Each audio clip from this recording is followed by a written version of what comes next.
We're flying up, no ceiling when we in our zone. I got that sunshine in my pocket, got that good soul in my feet. I feel that hot blood in my body when it drops. Ooh. All right, enough dancing. I think it's time that we actually do some learning. What do you guys think? Today we're going to be talking about evaluating algebraic expressions. We've been talking about simplifying algebraic expressions and writing them. So I wonder what's different about today. What does evaluating algebraic expressions actually mean? Let's talk about it.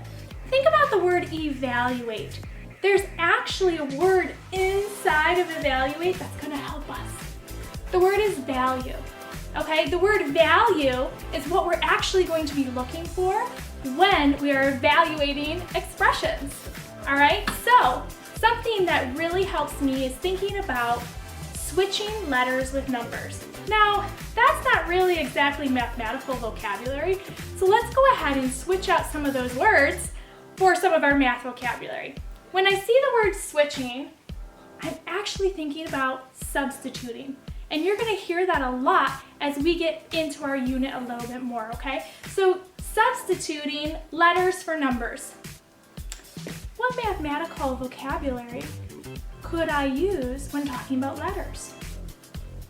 I hope you're thinking about variables, because variables is what we're talking about. Variables stand for an unknown value, but today you're going to be substituting variables with values, with numbers. How crazy is that? Okay?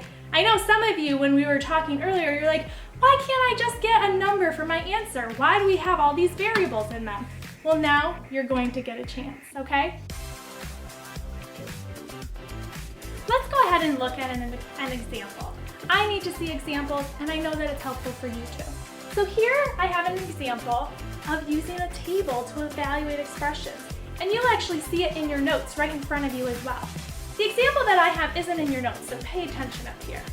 So right now I have 5n, and I'm going to be using these different numbers to substitute for my variable. So let's go ahead and take that 3, and we're going to substitute it in for our variable n. Then I get to solve it. We get to say the word solve. Turn to your neighbor and say, we get to solve it. Woohoo! All right, so now that I have my number substituted for my variable, what is my answer going to be? I hope you came up with 15, okay? Now I can go on to my next one. I have 5. 5 is going to be substituted for my variable. So now I have 5 times 5. What is that going to equal? Everybody shout 25! Nice job. And my last one, I have 10. I need to substitute 10 for my variable, and then I'm going to rewrite, replace, and solve.